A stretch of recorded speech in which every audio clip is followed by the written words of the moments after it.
SP মাসুদের অনুমোদন ছাড়া ওসি প্রদীপ এই ঘটনা ঘটাতে পারে না।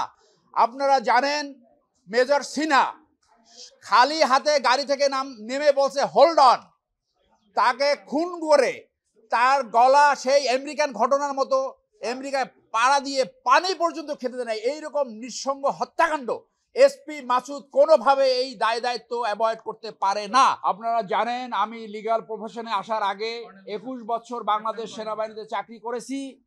মেজর সিনহা আমাদের সহকর্মী ছিলেন। আমাদের হৃদয়ে রক্তক্ষরণ হচ্ছে।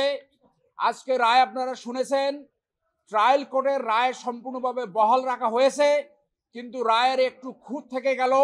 এসপি মাসুদ যদি সঠিক দায়িত্ব পালন করতেন তাহলে সিনহা সহ 200 থেকে 300 মানুষের জীবন এইভাবে হানি হতো না।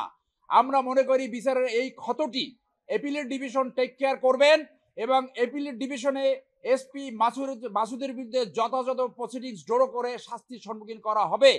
আমরা আপাতত সন্তুষ্ট।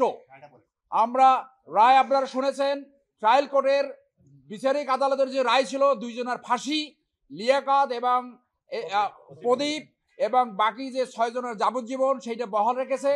অন্য জরিমানা সহ এবং অন্য যে আপিলগুলো ছিল খালাসের এবং শাস্তি বৃদ্ধি করার, সেইটা তারা খারিজ করে দিয়েছে। এখন এটা অ্যাজ ইউজুয়াল ডেথ রেফারেন্স হিসেবে অ্যাপিলেট ডিভিশনে যাবে। তারপরে যদি রিভিউ হয় রিভিউ হবে এবং প্রেসিডেন্ট মার্জনা তারপরে এইটা এক্সিকিউশন কার্যকরী হবে। আমরা আশা করব আপনাদের মাধ্যমে যে এই স্টেপসগুলা দ্রুত নিষ্পত্তি করে দ্রুত রায় কার্যকর করা হবে। এবং আবারও বলবো এসপি মাসুদকে অবশ্যই বিচারের সম্মুখীন করতে হবে। আমরা এমন কোনো এসপি চাই না যে খুনি ওসিকে প্রতিপালন করবে এবং বাংলাদেশের নাগরিকদের এইভাবে পাখির মতো খুন করবে। অতএব SP Masud should B A case story এবং এসপি মাসুদকে অ্যাপিলেট ডিভিশন বিচারের আওতায় আনবে বলে আমরা আপনাদের মাধ্যমে জাতির কাছে এবং বিচার বিভাগের কাছে আশাবাদ ব্যক্ত করব। ভাই আপনি একজন আইনজীবী, আপনি নিজেও জানেন যে একটা মামলা যখন নিম্ন আদালতে ফাঁসি রায় হয় এখানে জাস্ট অনুমোদন হয়। সেক্ষেত্রে এই মামলায় যদি আপনারা এসপি মাসুদকে আনতে চান, এটি আবারও রিইনভেস্টিগেট করে আবার তাকে আসামি করে আবার পুনরায় ট্রায়াল করতে হয়। এটা যদি আমি ভুল না বুঝে থাকি, সেক্ষেত্রে তো বিচারটা পুরো ট্রায়ালটা আবার ফ্রাস্ট্রেটেড হয়ে পেছনে চলে যাবে। সেক্ষেত্রে আপনারা কি তাহলে কি চাচ্ছেন?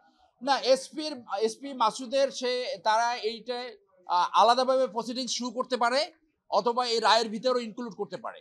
সেটা অ্যাপিলেট ডিভিশনে কমপ্লিট জাস্টিস হিসেবে সেটাকে আনতে পারে, যে কনস্টিটিউশনের 104 ধারার আওতায় সেটাকে আনতে পারে। কারণ স্বরাষ্ট্র মন্ত্রণালয় অ্যাডমিনিস্ট্রেটিভ অ্যাকশন নিতে পারে, কিন্তু এসপি মাসুদের অনুমোদন ছাড়া ওসি প্রদীপ এই ঘটনা ঘটাতে পারে না।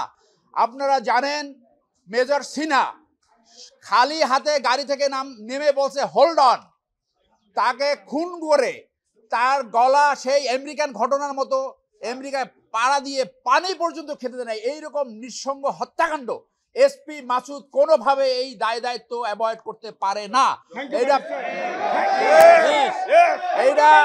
এটা আমাদের বিচার বিভাগ, আমাদের স্বরাষ্ট্র মন্ত্রণালয়, আমাদের আইন মন্ত্রণালয় তারা একটা উপায় খুঁজে বের করবে। বাদী নাম দিয়েছিল এবং আপনি কর্নেল মোশাররফের কাছে শুনেছেন যে একটা কম্প্রোমাইজ ডিল করতে হয়েছে। সেই তৎকালীন পরিস্থিতিতে একটি কম্প্রোমাইজ ডিল করতে হয়েছে যে এসপি মাসুদের নাম যদি বাদ না দেওয়া হয় তাহলে চার্জশিট অনুমোদন করবে না। তো আপনার বিচারের ব্যাপারে কোনো কম্প্রোমাইজ হতে পারে না। ক্রিমিনাল লায়াবিলিটি কখনো কম্প্রোমাইজ হতে পারে না।